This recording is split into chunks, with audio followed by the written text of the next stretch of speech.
por tanto, nuestras acciones, que a veces pueden ser de riesgo si no las regulamos de forma apropiada. Y a todo esto, la pandemia ha venido a aumentarlo, a poner un cristal de aumento de todo lo que estoy comentando. Se ha observado cómo en muchas familias la violencia de pareja ha aumentado. En los últimos 6 meses ha aumentado separaciones, divorcios y violencia intrafamiliar.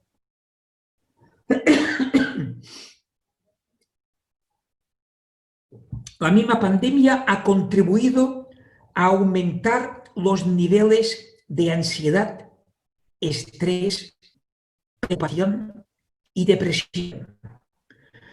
Todo esto, más que plantearnos un panorama patético, hemos de interpretarlo como necesidades sociales que necesitan atención. Y solamente si somos conscientes de estas necesidades sociales podremos poner las medidas apropiadas. Yo quisiera llamar la atención a los profesionales de la política que están en las municipalidades, en el Congreso, en las direcciones políticas, también a los directivos de empresa, a los directores de centros educativos, a las familias, a la sociedad en general, que tomemos conciencia de la realidad que nos rodea para aportar los recursos apropiados para poder hacer frente a la situación con mayores probabilidades de éxito. Y esto nos lleva a la justificación de las competencias emocionales, que es el tema de la ponencia que pretendo desarrollar. Por lo tanto, esta justificación viene dada por la prevalencia, por la presencia de conflictos, violencia, consumo de drogas, ansiedad, estrés, depresión, etcétera, etcétera, que es lo que he intentado comentar y poner sobre la mesa para que veamos que las competencias emocionales no es algo que surge porque sí, porque ahora está de moda. Es algo que surge para responder a necesidades que no están suficientemente atendidas. Y sobre todo, no están atendidas en las áreas académicas ordinarias. Áreas académicas ordinarias se refiere a matemáticas, lenguaje, ciencias sociales, ciencias naturales, educación física, filosofía, física, química, biología, etcétera, etcétera. En las áreas académicas no están contempladas las competencias emocionales. ¿Y qué son las competencias emocionales? Voy a presentar un modelo de competencias emocionales. Es un modelo que surgió en los 90 en el grupo de investigación de orientación psicopedagógica en la Universidad de Barcelona y que actualmente es el modelo referencial de la RIEP, la Red Internacional de Educación Emocional y Bienestar. Para más información de lo que yo estaré exponiendo en esta sesión, les invito a visitar la www.riep.com. RIEP, fíjense que lleva 2 Es porque significa educación emocional. Es la Red Internacional de Educación Emocional y Bienestar, que tiene como objetivo la difusión de la educación emocional, cuyo objetivo de la educación emocional es el desarrollo de competencias emocionales. Y dentro de las competencias emocionales, dentro de este modelo, vamos a identificar la conciencia emocional, la regulación emocional, la autonomía emocional, competencial y las habilidades de vida y bienestar. Es un modelo pentagonal con 5 bloques de competencias emocionales o conjuntamente competencia emocional, solamente tener todos claro que a veces se habla en singular competencia emocional y a veces en plural competencias emocionales y a veces se le añade la expresión competencias socioemocionales. Si se fijan en este modelo, la dimensión social está incluida como uno de los aspectos. A veces se habla de competencias sociales y emocionales, de educación social y emocional. Sea cual sea la expresión, nos estamos refiriendo a lo mismo. Y en virtud de la economía del lenguaje, porque yo tiempo atrás, hablando a familias, incluso a profesores, cuando la expresión no era tan habitual como es ahora, estoy hablando de hace 20 años o más, o 25 y casi 30, yo empecé en el 93 con estas temáticas, cuando hablaba de educación socioemocional, pues a veces me dicen, ¿educación socio qué? Porque la palabra emoción hoy es muy de uso frecuente, pero en los años 90, hablar de emociones y de emociones en la universidad sonaba realmente muy extraño. Y por eso, por economía del lenguaje, por resumirlo, nos referimos a educación y competencias emocionales. Pero cada uno que utilice la expresión que considere que le vaya mejor, que se sienta mejor. Estimado Profesor, Estimado ¿Sí? Rafael, lo que ocurre es que se pega un poco el sonido, lo invitamos a apagar la cámara porque así vemos la presentación y mejora el sonido desde su computadora. Vale, a ver, ¿tengo que hacer algo Después, yo? solo, Diego, ¿lo puede hacer usted o no? O solo apagar la cámara suya y Ah, seguir la apagar mi exposición. cámara. Solo eso. sí, solo eso. Apagar mi cámara. A ver Sí, dónde puedo apagar yo mi cámara. abajo es donde sale el micrófono, al lado izquierdo. Es que yo tengo ahora abierto el PowerPoint. Entonces está arriba, en la parte, hay una banda superior, Ah, sí, de arriba donde dice a ver, competencia ahí emocional, veo. va a salir una barra. École. ¿Sí Ahí va sí, bien? sigamos. Sí, ¿Sí? Sí, sí, ahí ¿Se sí. nota? ¿Se me escucha bien así? Sí, súper profesor, bien se ahora. escucha. ¿Sí? Sí, Vale, continúo y si hay alguna anomalía, avísenme, por favor. Por perfecto, supuesto, profesor. no hay problema. Muy bien, pues estaba hablando de las competencias emocionales y pasaré a presentar cada una de ellas con sugerencias para la práctica. Antes de señalar que este modelo se fundamenta en un marco teórico amplio e integrador que incluye la teoría de las inteligencias múltiples, la inteligencia emocional, las teorías de las emociones, la neurociencia, la psiconeuroinmunología, la psicología positiva, las investigaciones sobre el bienestar, el fluir, el counseling, la psicoterapia, la psicología positiva, los movimientos de renovación pedagógica, las competencias básicas, las investigaciones sobre el aprendizaje, la tutoría, etc. Por lo tanto, el marco teórico es amplio y se aplica de una forma integradora. La primera de las competencias emocionales que hemos citado es la consciencia emocional. Dentro de la consciencia emocional hay una serie de elementos como tomar conciencia de las propias emociones y también tomar conciencia de las emociones de las demás personas con las cuales estoy interactuando. Ayuda mucho a tomar esta conciencia, dar nombre a las emociones. Esto significa haber desarrollado el vocabulario emocional. En la RIEP tenemos una propuesta de formación que denominamos universo de emociones. Las personas interesadas pueden buscar por universo de emociones y probablemente encuentren más información. Recordemos que, como dijo Ludwig Wittgenstein, nuestro vocabulario señala el horizonte de nuestros conocimientos. Donde llega la palabra, llega nuestro conocimiento. Y en el estudio de cualquier ciencia, el primer paso es conocer la terminología científica que permite la comunicación de los expertos en el tema.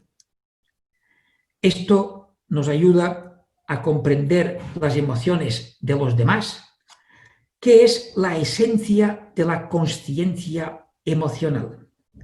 Y propuestas para la práctica de la consciencia emocional es tomar conciencia de sí mismo. Y en este tomar conciencia de sí mismo, la conciencia plena o atención plena, también denominado mindfulness, que es una meditación, es una de las técnicas más apropiadas para la conciencia y regulación emocional.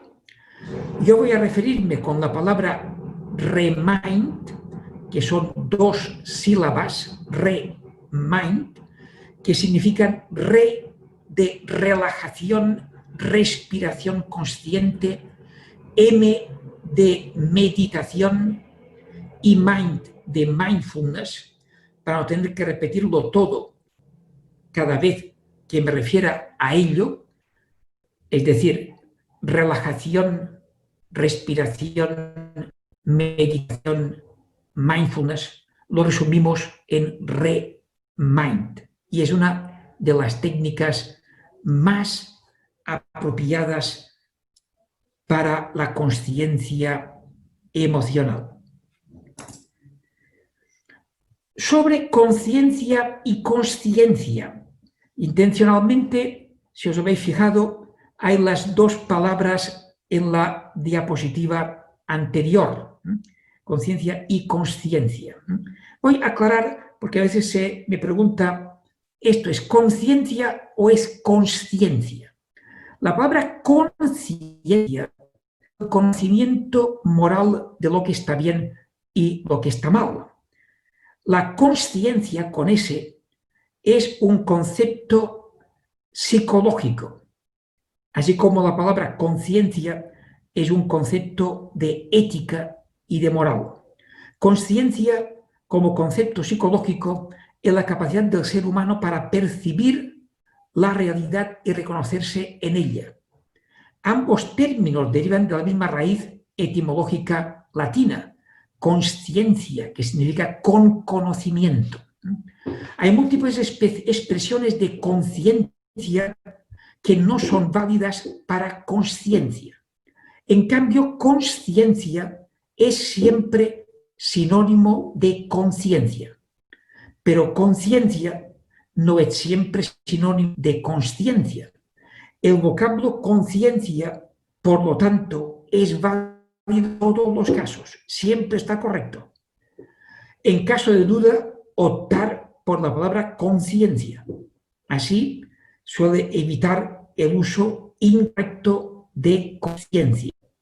Como regla mnemotécnica, suele funcionar la frase todos los seres humanos han de estar conscientes para manifestarse en conciencia. En conciencia del bien y el mal. Cuando uno está dormido o está inconsciente, no puede tener conciencia de lo que es el bien y el mal. Muy bien, con esto hemos visto algunas pinceladas de la consciencia emocional. Ahí sí que es correcto utilizar consciencia porque es un concepto psicológico, no es un concepto moral. La regulación emocional. ¿Qué es la regulación emocional es un equilibrio entre dos extremos, por una parte la represión y por otra parte el descontrol. Es la armonía entre emoción, cognición y comportamiento. Pensemos que a lo largo de nuestra vida, todo lo que haremos será estas tres cosas. Cognición, que se refiere a pensamiento, razonamiento, conocimiento. Comportamiento, que es lo que hacemos, el movimiento, el comportamiento motor de brazos, piernas, cuerpo y también cabeza y por lo tanto boca, lengua, lo que decimos. Lo que decimos es una forma de comportamiento. Y tanto la cognición como el comportamiento en gran medida dependen de las emociones que estamos experimentando. Sobre todo cuando las emociones tienen cierta intensidad. Cuando las emociones son fuertes, son las que dominan pensamiento y comportamiento. Por eso es importante tomar conciencia de ello para poder proceder a una expresión emocional regulada, regulación emocional. La conciencia emocional es el paso previo para la regulación emocional. Y dentro de la regulación emocional, para lograr este objetivo, utilizamos habilidades de afrontamiento, la capacidad de autogenerarnos emociones positivas, la regulación de la impulsividad, la regulación de la ira como estrategia para la prevención de la violencia, la tolerancia a la frustración, las frustraciones que van a sernos inevitables, y hemos de aprender a aumentar nuestro nivel de tolerancia a la frustración, la regulación de la ira, como acabamos de comentar. Entonces, como estrategias de regulación emocional hay muchas. Antes de citado Mind, destacaría el mindfulness, la meditación, pero hay muchas más de las cuales yo simplemente quisiera decir algo sobre la regulación de la ira. Porque cuando somos conscientes de que se activa la ira, lo primero que vemos de la conciencia es de que suele activarse la taquicardia. Nos solemos calentar. Hay una serie de respuestas neurofisiológicas que las experimentamos con todo el cuerpo. Y si dejamos que esto nos tome la delantera, quien decide ya no es nuestra razón, sino que es nuestra emoción, y en este caso la ira. Y podemos decir auténticos disparates que después nos tengamos que arrepentir. La conciencia del arrepentimiento y de que el arrepentimiento significa una emoción fuerte por algo hecho y que no debía haber hecho. Y por eso, antes de tener que llegar al arrepentimiento, adoptemos medidas preventivas. Preventivas significa tomar decisiones. Tomar decisiones considerando las consecuencias de nuestras decisiones. Y por tanto esto significa estimular el pensamiento consecuencial. El pensamiento consecuencial, curiosamente, no está tan desarrollado como sería de desear. En unas investigaciones realizadas en cárceles con delincuentes convictos, algunos de ellos de asesinato, algunos de ellos que habían matado a su pareja, se les preguntaba: ¿pero tú eras consciente de las consecuencias de lo que estabas haciendo? La respuesta en muchas ocasiones era: ¿cómo pensar en las consecuencias? Yo no puedo saber lo que va a pasar mañana. Yo no puedo saber lo que va a pasar dentro de 2 horas. Pues claro que no me planteé cuáles podían ser las consecuencias. Es decir, en muchos delincuentes convictos se ha observado una atrofia en el pensamiento consecuencial. No piensan en las consecuencias de los actos que están realizando. Por eso, la regulación emocional llama la atención al desarrollo del pensamiento consecuencial y, por tanto, pensar siempre en las consecuencias de aquello que voy a cometer, de aquello que voy a hacer, tanto para mí como para otras personas. ¿Y podemos anticipar lo que va a pasar en el futuro? No somos profetas y no sabemos lo que va a pasar con el coronavirus. No sabemos con precisión si vamos a conseguir o no una vacuna o cuándo la vamos a conseguir.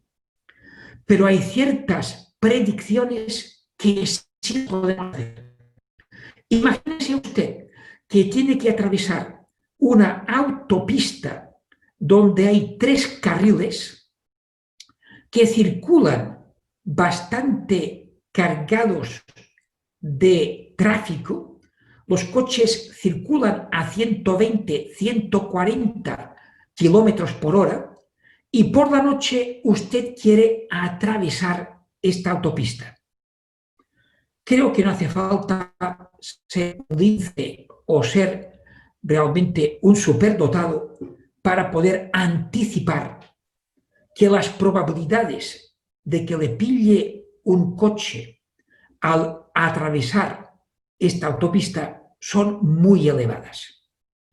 No hace falta ser muy inteligente para poder analizar que si usted toma ciertas sustancias, y no voy a entrar ahora en detalles, desde cocaína, heroína, etc., las consecuencias que esto va a tener se lo puede imaginar y que en algunos aspectos podrá llegar a ser incompatible con su bienestar, que es lo que usted está buscando.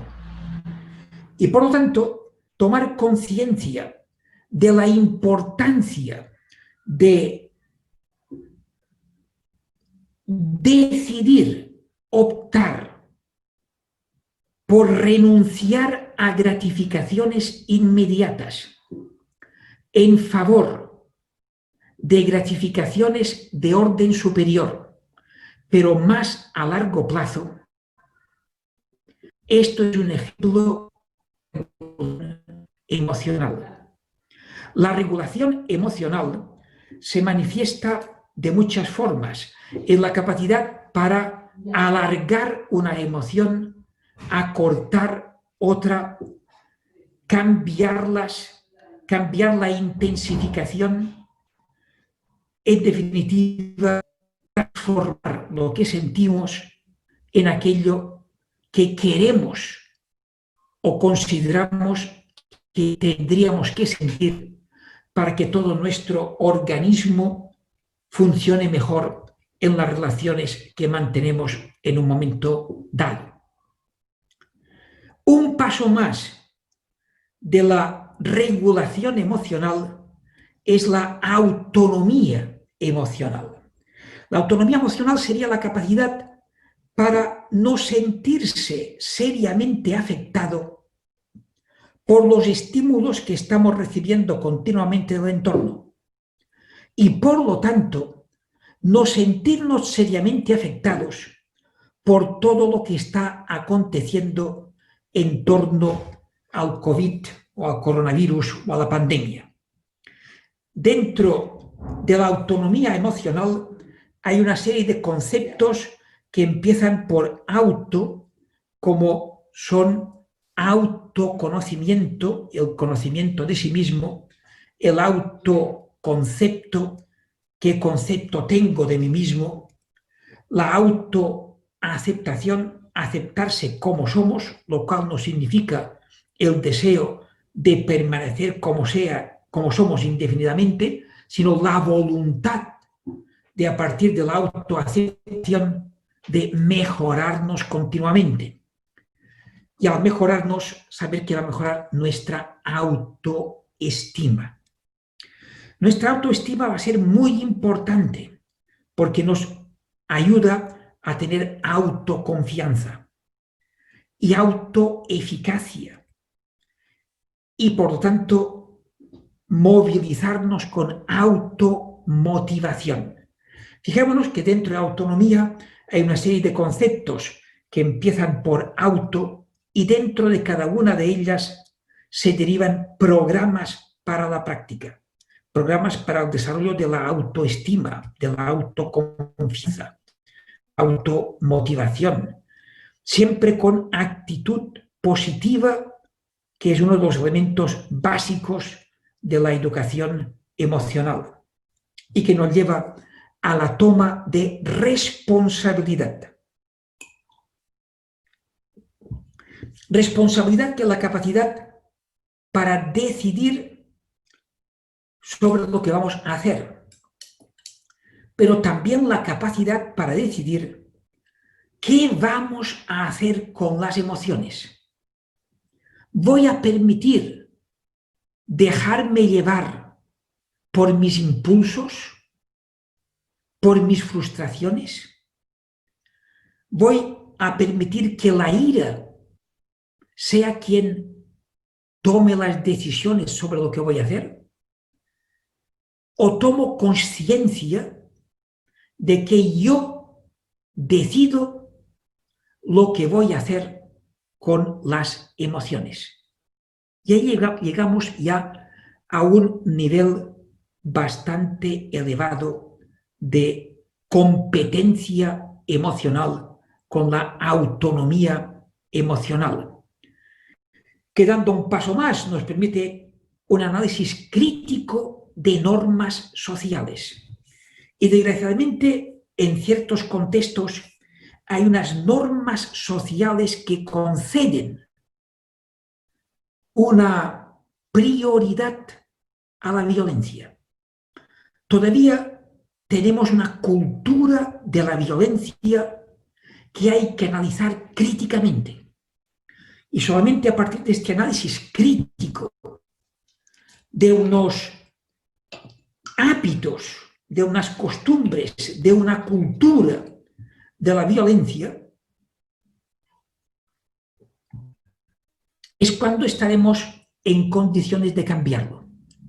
Porque si una persona, un joven, un adolescente, vive en una cultura donde si no se comporta con violencia, va a tirar de cobarde o de otras cosas que va a considerar peor, y permítanme que lo diga claramente como crítica social, como maricón afeminado o términos de este estilo, si no somos capaces de las normas sociales que no nos benefician, que nos ayudan, poco avanzaremos en lo que estamos comentando. Y para ello, a veces hemos de buscar ayuda y recursos. En primer lugar, en el profesorado, tal vez en las familias, padres y madres, y en los amigos, siempre que se haya creado un clima emocional, un clima social de responsabilidad, de actitud positiva, de conciencia y por tanto de voluntad de mejora permanente de la convivencia y del bienestar social. Como las emociones se viven en general en las relaciones con otras personas, la competencia social, que es la capacidad para relacionarnos positivamente con otras personas es uno de los aspectos esenciales. Es tan esencial que justifica que a veces se esté hablando de competencias sociales y emocionales o de educación socioemocional, como he comentado antes. Dentro de la competencia social están las habilidades sociales básicas de relaciones con otras personas. La asertividad es uno de los elementos claves de la competencia social. También la negociación. Y dentro de la negociación hay que estar siempre dispuestos a ceder para la mejora de todo el equipo y también de los adversarios. La mediación, que es una forma de gestión de conflictos. Dentro de la gestión de conflictos hay la resolución autónoma de conflictos, donde las personas implicadas están capacitadas y resuelven los conflictos por sí mismas. La mediación, que es cuando las partes implicadas en un conflicto no son capaces de resolverlo por sí mismas y voluntariamente recurren a la mediación, donde hay un mediador o en un equipo de mediadores que interceden entre las dos partes para ayudarles a llegar a acuerdos desde la buena voluntad, por tanto, la voluntariedad, y que beneficie a las dos partes. Y cuando esto no es posible, no queda más remedio que recurrir a la autoridad competente para que resuelva los conflictos. Si hay un respeto a la persona del otro, aunque piense de otra forma, aunque sea de otra cultura, de otra lengua, de otra religión, de otro partido político. Todo esto es muy importante en la competencia social, en la convivencia. La comunicación es otro aspecto esencial. Pensemos que muchos conflictos son conflictos de poder y son conflictos de comunicación. Y muchas veces son problemas de comunicación desde el poder que no comunica de forma fehaciente lo que serían las informaciones que debería tener el equipo, el grupo o la ciudadanía.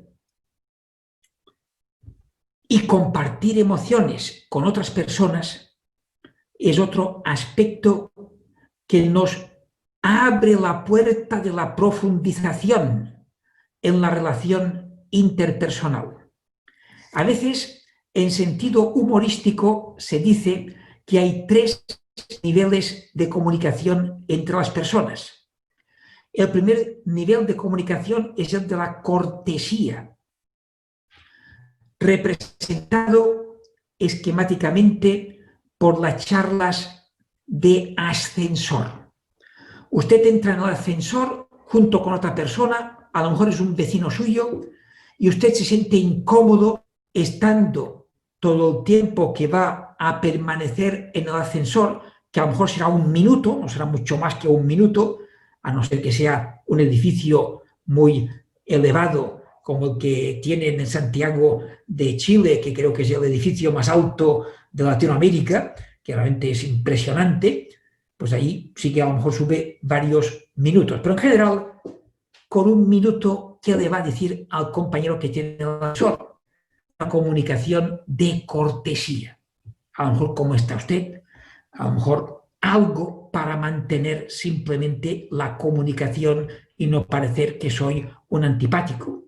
Muchas veces esta comunicación se resume a pasar el parte meteorológico. Hace calor, hace frío, está lloviendo, lo que todos ya sabemos y que es evidente. Un segundo nivel de comunicación es la comunicación cognitiva, pasar información, donde el paradigma sería 2 más 2 igual a 4.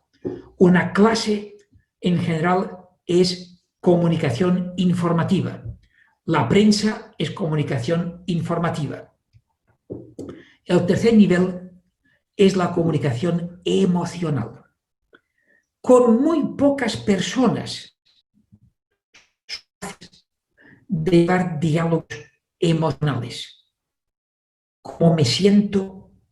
¿Cómo te sientes? ¿Por qué me siento así?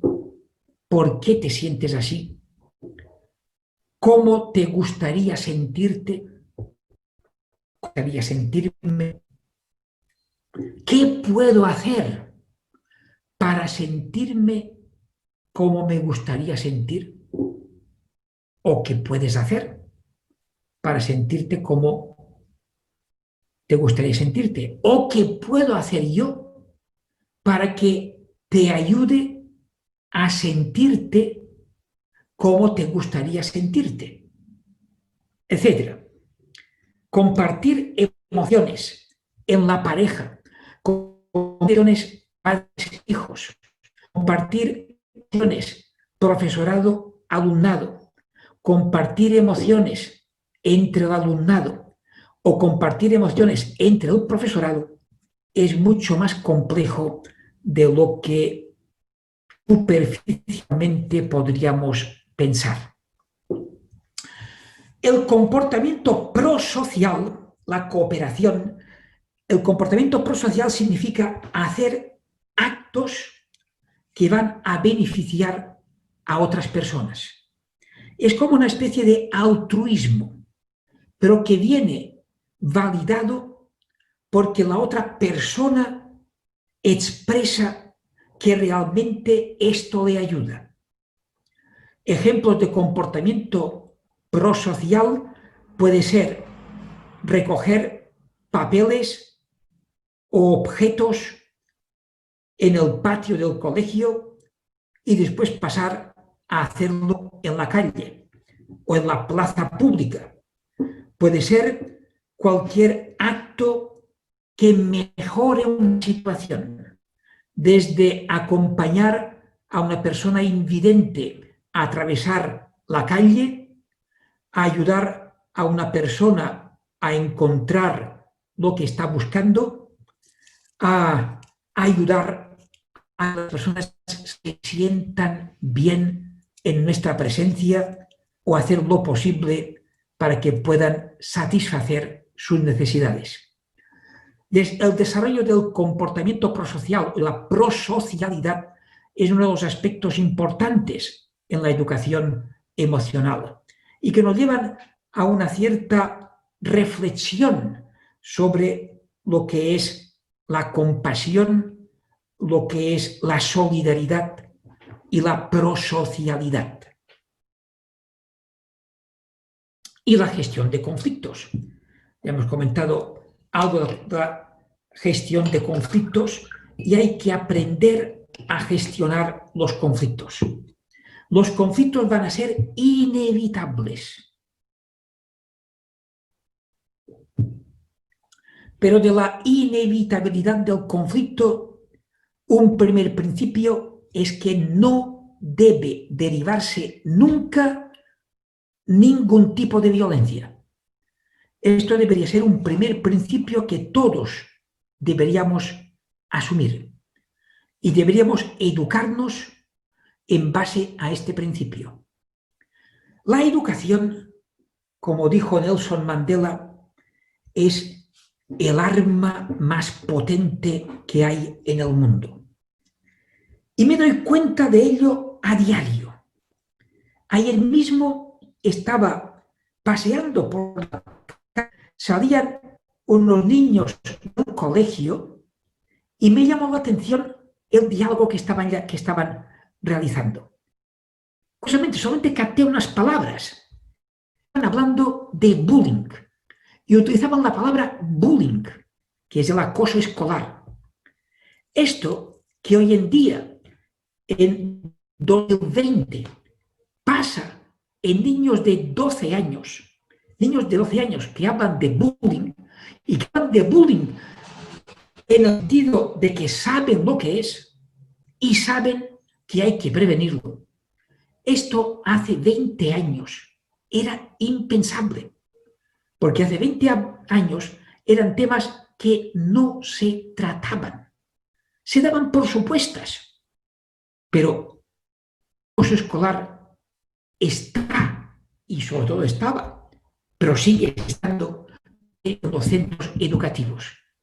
Y en muchas ocasiones es como un fenómeno críptico que el profesorado y las familias no se enteran. Y no se enteran porque no se habla de ello. Y a veces piensan que no se habla de ello porque nosotros no tenemos este problema. Pero no es este el problema. El tema es la prevención del acoso escolar. Y la prevención del acoso escolar significa que hay que intervenir, hay que actuar antes de que se produzca el acoso. Y por eso se puede hablar tranquilamente de que en tiempos pasados y actualmente siguen pasando estos comportamientos de los cuales hemos de ser conscientes y entre todos hemos de procurar evitarlo. Y estamos aquí para compartirlo. Y hay que crear una cultura donde la denuncia de la injusticia no debe ser tildada de traición, sino de defensa de la justicia. Y fijémonos que las verbalizaciones en las relaciones sociales están creando realidades. Si un niño ve un clima donde la violencia está presente y denunciar la violencia es una traición al grupo, lo que hará será callarse. En cambio, si se ha tratado el tema, sobre todo antes de que surja el conflicto, y sabe que cualquier denuncia de la injusticia y de la violencia es un acto de heroísmo, porque en ciertos contextos esto es más difícil que callarse, esto puede contribuir a aumentar el orgullo personal, la autoestima, la autoconfianza y, en definitiva, el desarrollo personal, el desarrollo humano. Cuando ponemos en práctica todas estas competencias, llegamos al quinto bloque, que son habilidades de vida y bienestar. Porque el objetivo último de la educación nacional es potenciar el bienestar. Bienestar emocional, que es un bienestar interior, es un bienestar inmaterial, es un bienestar subjetivo, pero que muchas personas es lo que más deseamos en este mundo. Este bienestar emocional es lo más parecido a la felicidad. Y para ello podemos desarrollar la capacidad de fluir.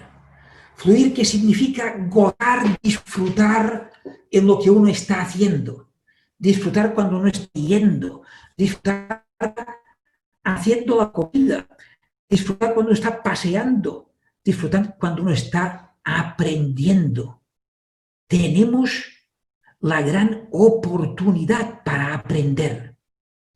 Y podemos aprender disfrutando y hemos de aprender a disfrutar aprendiendo. Y hemos de aprender a fluir trabajando y a fluir con lo que estamos haciendo. Esto es un poco las habilidades para la vida, skills, que son habilidades para desarrollarnos con mayores probabilidades de éxito en nuestras relaciones familiares, personales, profesionales, académicas, de estudio sociales, de tiempo libre, es decir, en los distintos contextos en los cuales se desarrolla nuestra vida. Y una de las propuestas que han surgido en el marco de la psicología positiva es las fortalezas y virtudes humanas, donde hay una serie de propuestas para la práctica para fortalecernos y para desarrollar las virtudes que curiosamente son el antecedente del bienestar emocional profundo. Es muy apropiado desarrollar el sentido del humor, tener un sentido del humor donde ante el drama, ante la realidad, somos capaces de relativizarlo. Yo estoy admirado con los chistes que han circulado por las redes sociales con motivo del coronavirus. El coronavirus, que se puede ver como un drama y para algunos como una tragedia, hay una capacidad para reconvertirlo en sentido del humor que es realmente admirable. Y enfocar el futuro con optimismo. Optimismo realista, evidentemente. Estamos en la pandemia, pero yo creo que hemos de enfocar el futuro con esperanza, esperanza de que en un tiempo razonable se descubra una vacuna, que afortunadamente estamos viviendo una pandemia en 2020 que no tiene nada que ver con vivir una pandemia hace 100 años. Ustedes saben que hace 100 años, en concreto 102 años, 1918, durante la Primera Guerra Mundial, hubo una epidemia que llegó a ser pandemia de gripe. Curiosamente, en Europa había la preocupación por la Primera Guerra Mundial y no se hablaba de esta epidemia de la gripe. Curiosamente, España era uno de los pocos países que no estaban implicados en la Primera Guerra Mundial. Y en España sí se habló de esta gripe. Como consecuencia, como en Europa, en España era el único país que se hablaba de esta gripe que estaba repartida por todo el mundo, se le denominó la gripe española, que no es que surgiera ni en España ni que solamente fuera en España, sino por una anécdota del lenguaje relacionado con la Primera Guerra Mundial. La pandemia de la gripe de 1918 provocó, y no se saben las cifras exactas, se sabe que fueron entre 50 y 80 millones de muertes, más que los muertos provocados por la guerra, por la Primera Guerra Mundial. Fijémonos que nosotros en el siglo XXI, 2020, tenemos el mundo paralizado y no hemos llegado, me parece todavía, a 1 millón de muertos, que ya son una cantidad exagerada, evidentemente, pero que si lo comparamos con tiempos pasados, qué suerte tenemos de vivir una pandemia y no vivirla en tiempos pasados. La RIEP, como he comentado antes, que la Red Internacional de Educación Emocional y Bienestar, tiene como objetivo difundir todas estas competencias, que es el objetivo de la educación emocional. Y creo que por la hora que estamos, sería un buen momento para abrir un turno de preguntas de lo que hemos visto hasta este momento. Y después vamos a continuar hasta que el tiempo nos lo permita. Gracias, don Rafael Vizquerra. Vamos a abrir el espacio para las preguntas. Si usted desea, podemos dejar de compartir la presentación para que podamos también visualizar a las personas que nos van a acompañar en las preguntas. Diego, usted ya tiene vista, ¿cierto?, a la primera persona que nos va a realizar la pregunta, Natalie Fuentes. ¿Cierto, Diego? Ahí la está ubicando y poniendo en posición de consultar. Si hemos ido viendo las preguntas que están en el chat, como en la zona de preguntas, y hemos viendo quién tiene intenciones de preguntar. Si usted también desea, puede escribir en cualquiera de los dos lados para poder realizar el proceso de las preguntas. Natalie Fuentes. Ahí está Rodrigo, está ya como panelista. Tiene que activar su micrófono y si quiere también su camarita para poder interactuar. Natalie, también está Susi Navas, que hizo una pregunta a Diego para que usted también la incorpore. Perfecto, la busco. Natalie está ahí. ¿Ya? Ahí sí. Si quiere prender su cámara, si no, no, ahí está. Natalie. Ya. Hola, muy buenos días. Buenos días. Bueno, mi consulta iba en relación a cómo desarrollar las competencias emocionales, ¿verdad? En aquellas personas que en el trayecto de su vida o de su desarrollo, ¿verdad? Han carecido de estas. Cuando, por ejemplo, vemos niños, ¿verdad? De hogares o niños donde su familia carece de estas competencias y se va formando así la persona en el fondo. ¿Se puede lograr en una vida adulta reeducar y lograr desarrollar estas competencias emocionales?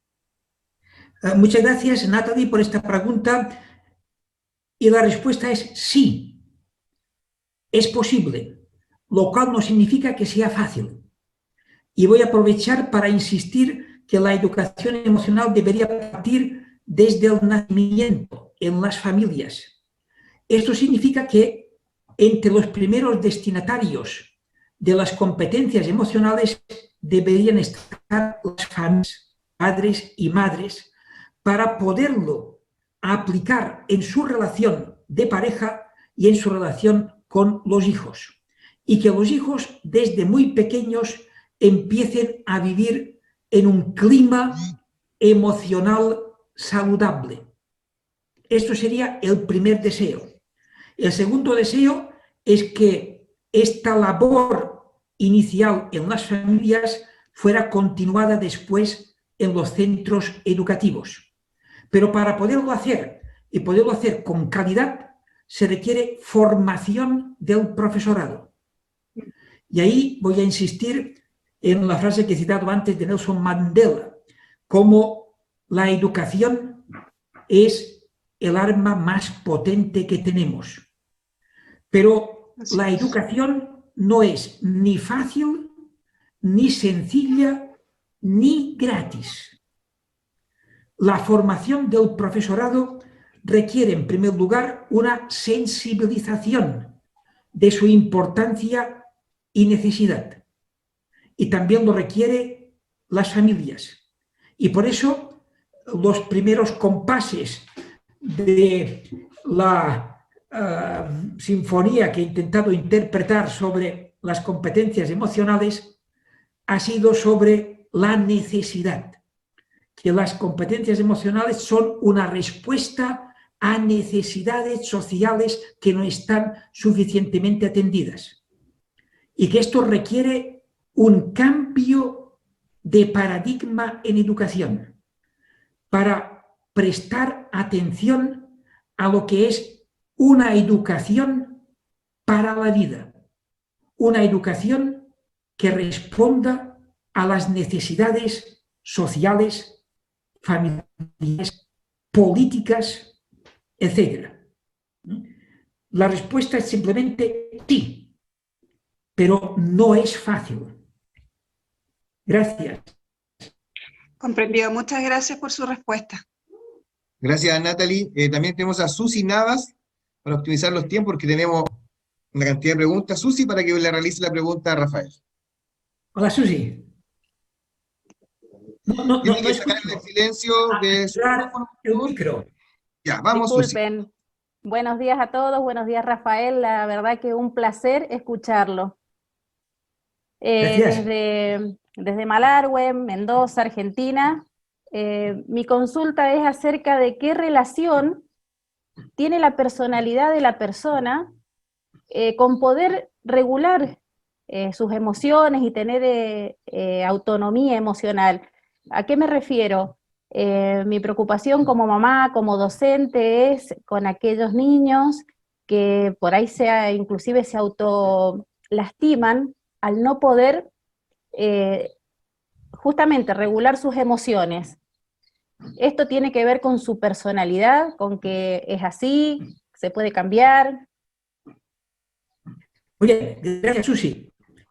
Pues la respuesta para mí sería sí, y sí múltiple. Primero, las emociones tienen mucho que ver con la personalidad, y la personalidad tiene mucho que ver con las emociones, la forma que tenemos de vivirlas, sentirlas y actuar.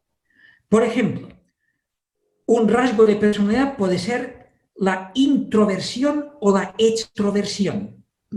Una persona introvertida estará más metida en sí misma y estará a lo mejor más preocupada por cosas interiores, vivirá las emociones de forma distinta a cómo lo puede vivir una persona extrovertida, más implicada en las relaciones con otras personas y a lo mejor con mayor sentido del humor. Por tanto, la personalidad afecta a cómo se sienten las emociones, cómo se viven y cómo reaccionamos ante las emociones. La relación es tan importante que si nos fijamos, cuando nosotros pensamos en la personalidad de personas que conocemos, es muy probable que pensemos en tal persona que es muy triste, que está casi siempre deprimida, o personas que son muy rabiosas, o personas que son ansiosas, o personas que son alegres, cariñosas, amables. Fijémonos que etiquetamos rasgos de personalidad con la emoción que manifiestan con mayor frecuencia. Por lo tanto, y esto explica cómo algunos autores han propuesto que en lugar de hablar de personalidad, se hable de estilos emocionales. No creo que sea una propuesta que prospere, pero sí nos llama la atención sobre la importancia de las emociones en la constitución de la personalidad. Y dicho esto, la personalidad es estable durante toda la vida. ¿Su personalidad es la misma durante toda la vida? Usted tiene una personalidad ahora, hoy, día 24 de septiembre del 2020. ¿Su personalidad es la misma que el día 24 de septiembre de 2010? ¿O ha cambiado su personalidad en estos 10 años? ¿Verdad que ha cambiado algo? Cambia, sí. Entonces hemos de aceptar que nuestra personalidad va cambiando. La personalidad no cambia de hoy para mañana, pero sí cambia en periodos largos de tiempo. Y nosotros podemos intervenir en estos cambios de personalidad, pero es una decisión propia. Según las emociones que nosotros decidamos potenciar, estas emociones van a activar circuitos neuronales en el cerebro que en la medida en que se repitan van a ser circuitos neuronales cada vez más estables que a la larga van a configurar nuestra personalidad. Voy a hacer una confesión pública ahora que solamente estamos los dos aquí que nos estamos hablando. Yo, durante muchos años, he sido una persona muy triste, con predisposición a la depresión y con un sentido del humor cero.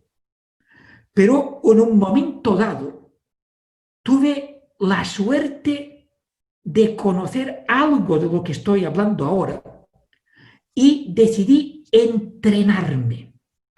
Y desde entonces me estoy entrenando todos los días para desarrollar experiencias emocionales satisfactorias, positivas, de ilusión, de esperanza, de compasión, de amor y de bienestar.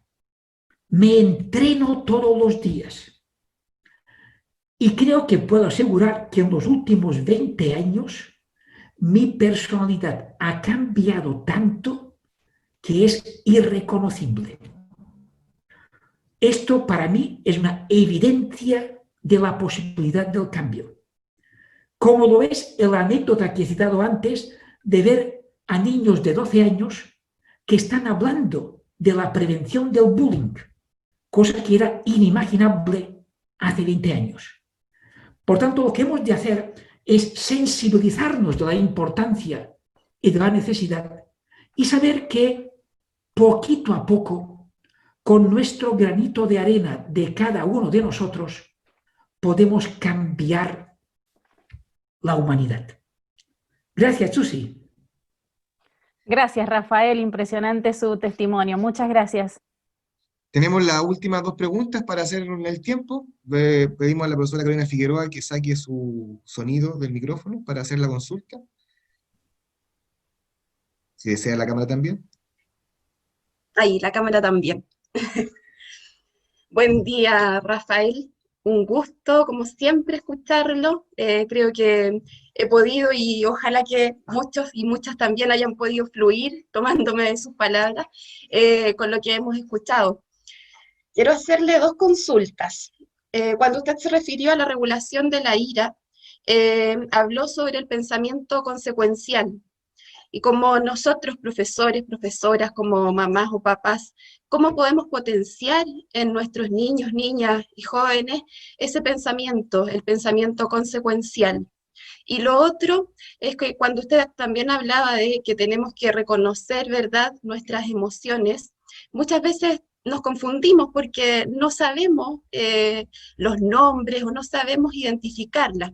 Y en eso me gustaría que usted pudiese explicarnos la diferencia entre el temor y la ansiedad, porque a veces nos confundimos mucho con esos 2 conceptos, con esas 2 emociones. Esas serían las 2 preguntas. Gracias, Carolina. Voy a responder brevemente porque cada una llevaría bastante tiempo. Pensamiento consecuencial, como punto de partida, hacer preguntas. Y hacer preguntas a los niños. ¿Qué crees que va a pasar si haces esto? Leer literatura, novelas, y en algún momento hacer la pregunta, ¿qué crees que va a suceder? A veces vamos a aceptarlo o no, pero cuando se hacen estas preguntas ante la toma de decisiones, por ejemplo, trabajar la toma de decisiones. Toma de decisiones de muchas situaciones, desde, por ejemplo, qué programa de televisión vamos a ver, qué película de cine vamos a ver, a qué vamos a jugar y qué va a suceder después. ¿Cómo te vas a sentir al tomar esta decisión? Simplemente formular preguntas ya es una forma de avanzar en el pensamiento consecuencial. Ofrecer opciones. Y ofrecer, no, las opciones tienen que proponerlas ellos. Perfecto. Hay que estimular también el pensamiento alternativo y son ellos que deben aportar alternativas. No dar las soluciones inmediatamente, que ellos den alternativas que después podemos completar si consideramos que hay algunas que son importantes, que deben conocer y que no han citado. Perfecto, gracias. Os propongo hacer un curso sobre pensamiento consecuencial y se encuentran informaciones por las redes y para ir aprendiendo. Y cuando nos concienciamos, es la forma que tenemos de querer saber más sobre el tema. Lo otro sobre temor y ansiedad. El temor, o yo lo resumiría con el miedo. El miedo es la respuesta ante un peligro real e inminente que se vive como arrollador aquí y ahora. Y cuando estamos ante un peligro, lo que hay que hacer es evitarlo. En cambio, la ansiedad es el resultado de nuestra imaginación. La ansiedad es el resultado de pensar en algún peligro posible, pero poco probable, y que nosotros podemos estar dándole vueltas y llegar a ser más fuerte que la ansiedad. Y lo importante de distinguir entre temor o miedo y ansiedad es que cuando tenemos claro si es miedo o temor o si es ansiedad, lo que tiene importancia es evitar el peligro real, es atender en primer lugar donde hay la causa del miedo y después ya nos ocuparemos de la ansiedad, que es algo más difuso. Pero a veces lo que hacemos es cambiarlo, hacerlo al revés. Y al hacerlo al revés nos podemos equivocar. Nos podemos equivocar, por ejemplo, imaginémonos un grupo de jóvenes que están planificando algún acto de vandalismo. Uno de ellos no quisiera meterse, pero ahí se crea un clima social de que si no te implicas puedes ser excluido del grupo. Y una persona, un niño, un joven, puede tener una mayor preocupación por la ansiedad social de sentirse excluido que no el miedo de causar daños a algunas personas o de causármelos a mí mismo cuando adoptamos comportamientos de riesgo que debería evitar. Perfecto. Muchas gracias, Rafael. Gracias, Carolina. Muchas gracias por estas preguntas. Muchísimas gracias. Y la última pregunta, por en honor al tiempo, porque estamos ya terminando. Víctor, ¿está por ahí? Era Víctor Hernández Diego.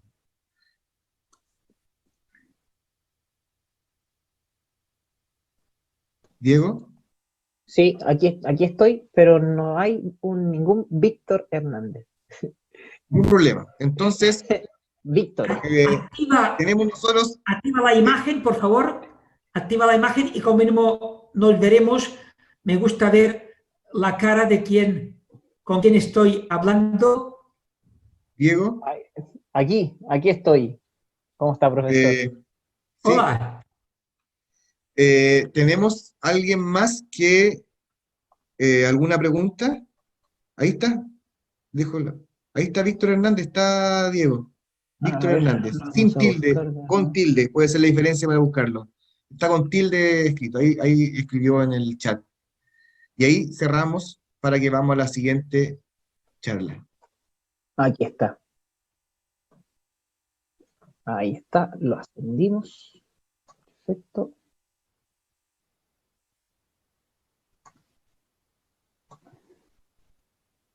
Lo ascendimos a Víctor. ¿Vamos? Sí, ahí está. Ya, pregunte, Víctor, porque estamos a 10 minutos. Tiene que sacar el sonido, habilitar el sonido de su micrófono, por favor. ¿Ahí se escucha? Sí, se muy bien. escucha.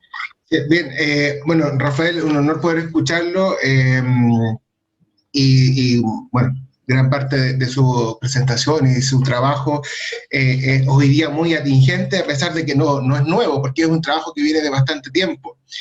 Sin perjuicio de eso, para ser breve, en honor al tiempo, me salta la duda respecto de cómo un poco también entendiendo la escuela como un espacio de transformación social, un poco desde la corriente más crítica, ¿no es cierto?, entendiendo que los actores educativos que allí estamos no somos sujetos neutros ni parciales, y muchas veces tampoco 100% responsables de las circunstancias que nos competen, pues hay una estructura o macroestructura que podría también influenciar.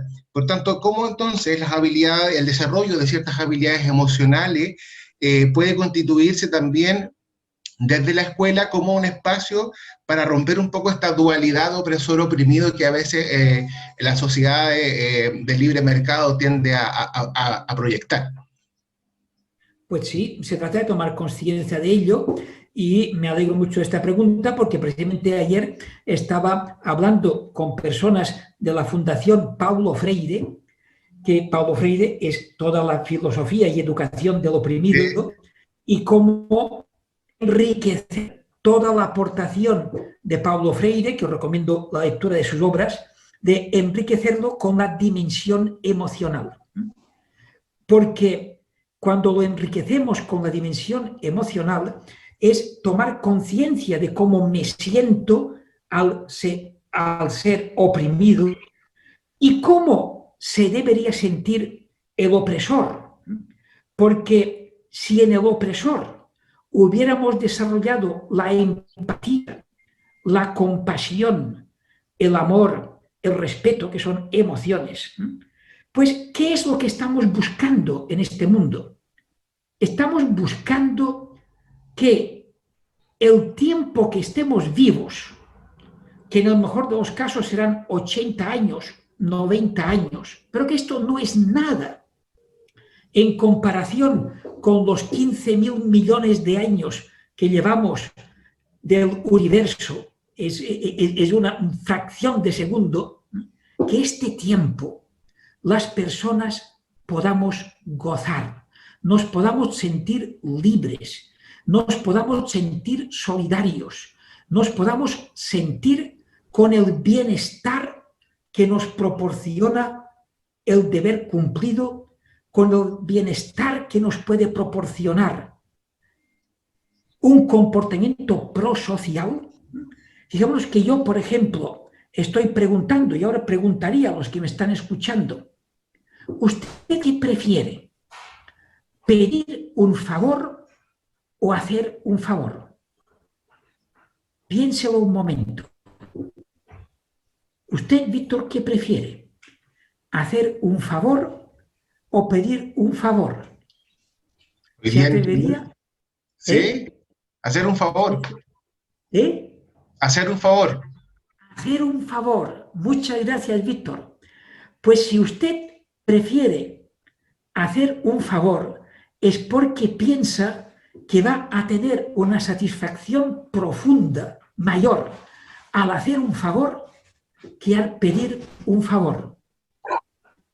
Si conseguimos que todo el mundo entienda esto, estamos contribuyendo a cambios significativos en esta transformación social. Nos podríamos extender muchísimo más, sí, porque esta pregunta da por un curso por sí misma. Exacto, pero me queda más o menos claro, y también ahí responde un poco también, me hace sentido con lo que parte de la presentación usted hablaba del ser consciente, que es el primer elemento. Sí. Pensemos que yo lo que he hecho ha sido una presentación general, sí, con la intención de que las personas puedan sensibilizarse de la importancia y necesidad y tengan ganas de formarse sobre estos temas. Sí. Este es el objetivo de la sesión de hoy. Gracias, Muchas Víctor. Gracias. Agradecemos a Rafael Vizquerra por una maravillosa presentación. El chat aplaude cada una de las exposiciones en el sentido de lo que significa para los profesores y diferentes profesionales el tema de las emociones, su relato, su forma de relatar, el contenido de ella, y por supuesto que este es el inicio para poder profundizar en cada una de las temáticas. El Congreso de Educación Socioemocional en tiempo de pandemia organizado por Curicó y Malargüe se enorgullece de haberlo tenido y le agradece profundamente su participación. Muchas, muchas, muchas gracias. Gracias, muchas gracias. Seguimos, gracias. Vamos a una pausa de 5 minutos y seguimos con Rafael Guerrero.